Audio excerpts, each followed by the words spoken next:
Bonjour et bienvenue en tête-à-tête sur France 24. Notre invité cette semaine est le docteur Jean Casseya. Il est épidémiologiste et il est directeur général du Centre africain de contrôle et de prévention des maladies. Il est avec nous depuis Kinshasa, la capitale de la République démocratique du Congo, où il est venu prendre la mesure de l'épidémie d'Ebola qui frappe le pays. Merci beaucoup, docteur Casseya.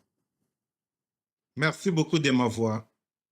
Alors, les autorités sanitaires de RDC recensent désormais plus de 1000 cas confirmés d'Ebola, au moins 267 décès. Alors, l'épicentre, c'est dans la province de l'Ituri, dans l'est du pays. Et selon l'Organisation mondiale de la santé, la transmission s'accélère. Une question simple mais grave, est-ce que l'épidémie est hors de contrôle en RDC? Merci beaucoup et je vais répondre directement. Pour nous, l'épidémie n'est pas hors contrôle. L'épidémie est sérieuse, l'épidémie évolue pour des facteurs qu'on va discuter. L'épidémie a déjà fauché plus de 200 personnes qui sont mortes à cause de ça, des décès confirmés, plus de 1000 cas confirmés comme vous l'avez dit. Mais cette épidémie, avec les mesures de santé publique que nous avons, nous pouvons toujours arriver à contrôler. Mais il y a des facteurs, et ces facteurs-là, c'est ce que nous avons discuté hier lors de la réunion que nous avions avec le président Tshisekedi et le président Évariste Ndayishimiye afin d'adresser cela. Alors, une question, vous dites, elle n'est pas hors de contrôle, mais est-ce que le pic de cette épidémie est atteint ou pas encore?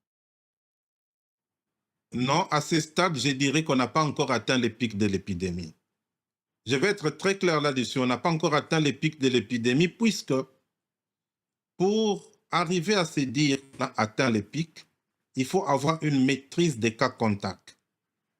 Et la maîtrise des cas contacts, ça signifie que nous devons identifier, localiser tous ceux-là qui sont malades, tous ceux-là qui ont été en contact avec les gens qui sont malades et faire maintenant une projection sur la probabilité que certains développent la maladie. À ce moment-là, nous pouvons prétendre que nous avons atteint le pic. Et comme maintenant nous n'avons pas la maîtrise sur les cas contacts, on ne peut pas le dire.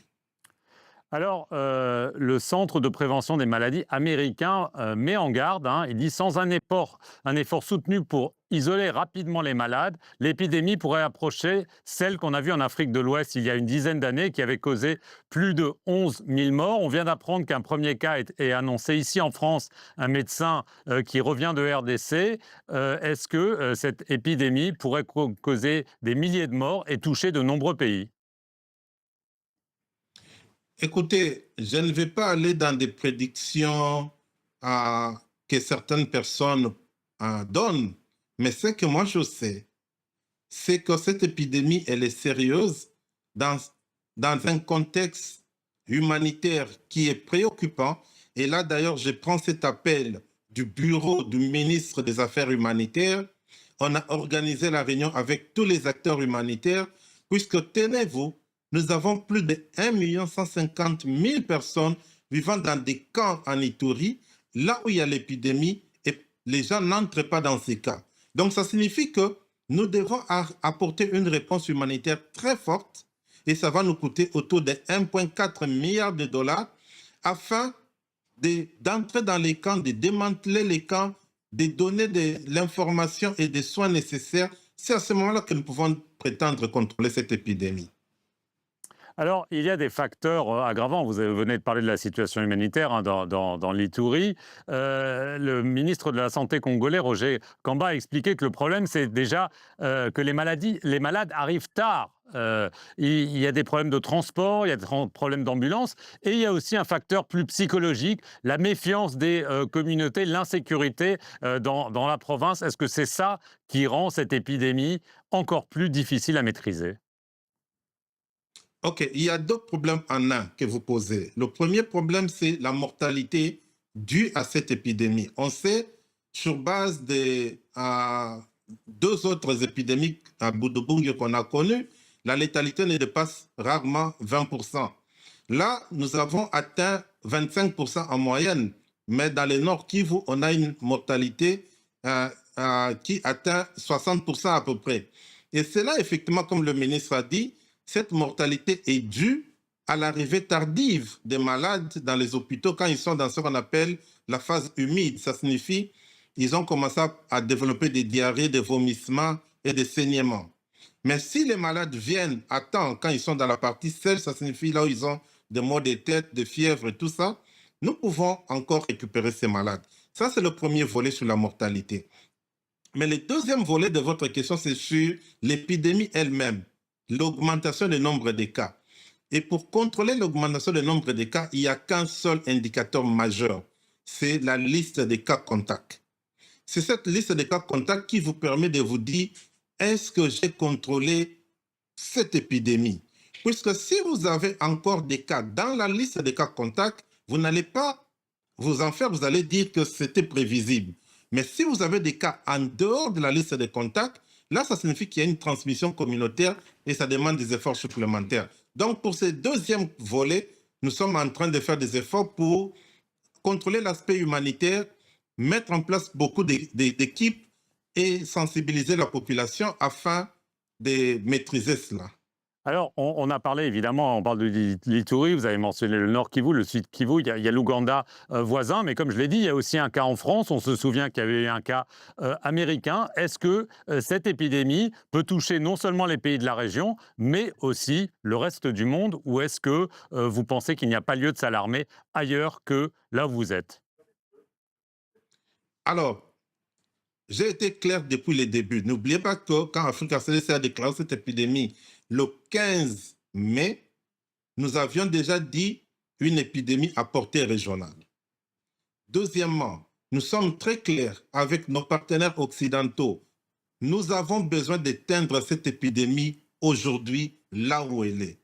Avec les moyens, nous pouvons éteindre cela. Déférer les moyens, vous allez dépenser 10 fois, 100 fois plus pour répondre à cette épidémie dans d'autres territoires. Et ça, c'est ce que personne ne veut.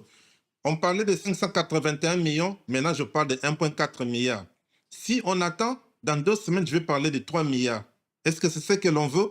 Voilà pourquoi je suis en train de sensibiliser tout le monde. Nous avons besoin des ressources maintenant.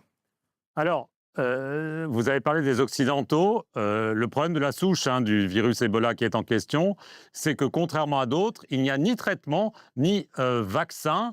Est-ce que si cette épidémie frappait directement l'Europe et les États-Unis, on aurait déjà un vaccin et un traitement, d'après vous? Je l'ai déjà dit, je l'ai dit très clairement. Il n'y a pas mille manières de le dire. Je l'ai dit, cette épidémie, connue il y a déjà 19 ans, était arrivée en Europe, aux États-Unis et dans d'autres pays occidentaux, le vaccin et les médicaments seront là. Tenez, maintenant nous sommes en train d'accélérer pour avoir un vaccin dans les prochains 3, 4, 5 mois. Mais vous vous imaginez, c'est puisque, je peux le dire, avant Africa CDC n'existait pas, puisque la pression que nous faisons aujourd'hui, c'est puisque nous sommes l'autorité africaine qui gérons cette épidémie. Nous travaillons avec l'OMS, avec d'autres partenaires, mais nous disons, avant la fin de cette année, nous devons avoir le vaccin et les médicaments pour cette épidémie. Ce n'est pas acceptable, ce n'est pas humain, et ce n'est pas ça qui va faire que le monde soit sûr pour nous tous. Donc voilà pourquoi nous appelons à la solidarité. Et je remercie les pays africains qui font des gestes importants. La RDC a contribué 50 millions, l'Afrique du Sud a donné 13,5 millions et il y a beaucoup d'autres pays. Mais on a aussi besoin de la solidarité internationale et voilà là où nous devons aller. Alors, en parlant de solidarité internationale, l'administration Trump a effectué des coupes massives dans l'aide américaine, y compris en République démocratique du Congo. Alors, depuis, il y a eu des promesses américaines de financement de cliniques, mais est-ce que ces coupes drastiques dans l'aide américaine et la baisse des aides occidentales n'expliquent pas aussi ce qui est en train de se passer, le retard dans la réponse à cette épidémie dans l'est de la RDC? Nous devrions être complets dans notre analyse. Ce n'est pas seulement les Américains qui coupent l'aide.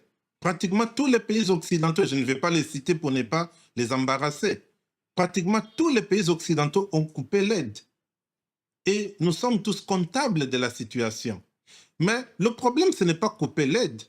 Le problème, c'est l'aide a été coupée de façon soudaine, sans avertir. sans que ces pays puissent prendre le temps de se préparer. Si on avait dit en Afrique que dans les 2 ans, on va diminuer l'aide, nous aurions pu travailler avec nos gouvernements pour augmenter les ressources.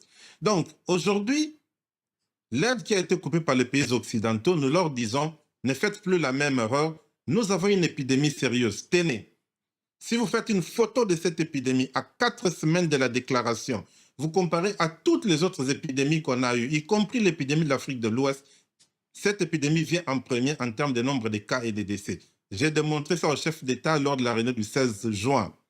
Et donc, nos chefs d'État ont pris ça au sérieux, nos partenaires qui ont participé ont pris ça au sérieux. Si nous n'arrêtons pas cette épidémie, je vous le dis, si ça prend le temps que celui de l'Afrique de l'Ouest a pris, celle de l'Afrique de l'Ouest a pris, elle sera plus que celle de l'Afrique de l'Ouest. Docteur Jean Casséa, merci beaucoup d'avoir répondu aux questions de France 24 depuis Kinshasa, la capitale de la République démocratique du Congo. Et merci à vous d'avoir suivi cette Merci. émission sur nos antennes.